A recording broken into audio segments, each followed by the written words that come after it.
डालुओ जय श्री कृष्णा, जय श्री राम, जय श्री राधे राधे, जय श्री महाकाल। अर्जुन के वापस आने पर हस्तिनापुर में यज्ञ को प्रारंभ कर दिया गया।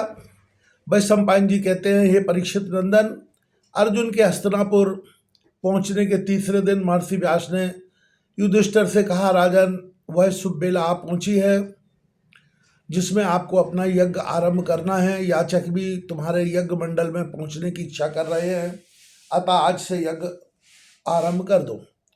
महर्षि की आज्ञानुसार युधिष्ठिर ने उसी दिन दीक्षा ली और महान यज्ञ का श्री गणेश कर उस यज्ञ में याचकों से ने समस्त शास्त्र सम्मत काम किए।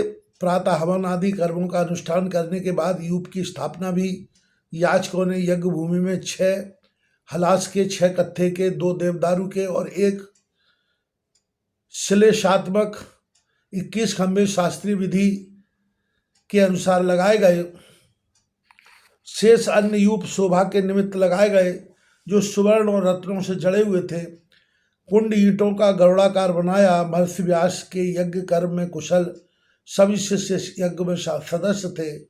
विद्वान ऋतुकों ने शास्त्र विधि से यज्ञीय अश्व का द्रौपदी से पूजन कराया। भाइयों सहित युधिष्ठिर ने उस धुएं की पवित्र गंध को ग्रहण कर अपने सब पापों से मुक्त किया। वैशंपायन जी कहते हैं, हे राजन, इस प्रकार धर्मराज का यह महान यज्ञ सकुशल संपन्न हुआ। वेदव्यास और विप्रों ने राजा को आशीर्वाद दिया।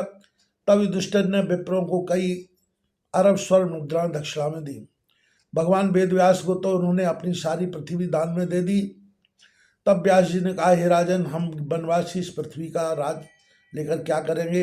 हमने तुम्हारी दक्षिणा स्वीकार की, तुम्हारी दी हुई पृथ्वी के बदले में इसके मूल्य के बराबर स्वर्ण दे दो। किंतु महाराज युधिष्ठिर ने दान की हुई वस्तु को वापस लेना नियम विरुद्ध बतलाया। व्यास जी ने अपनी पहली ही बात को दोहराया। भगवान श्री कृष्ण ने इसका समर्थन किया। तब धर्मराज ने समस्त स्वर्ण कुंती को दे दिया, जिससे कुंती ने अनेक पुण्य कार्य कराए।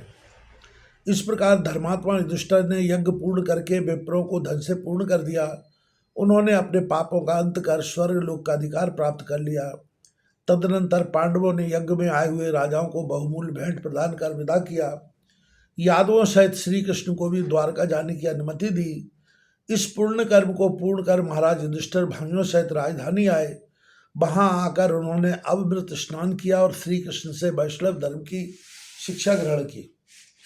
साक्षात विष्णु स्वरूप जगत गुरु भगवान श्री कृष्ण धर्मराज को भागवत धर्मों का उपदेश देकर के बंधु बांधवों सहित द्वारका को चले गए। इधर महाराज युधिष्ठिर भगवान श्री कृष्ण के वचनों को मनन करते हुए और उन्हीं का स्मरण करते हुए धृतराष्ट्र की आज्ञा से राजकाज करने लगे।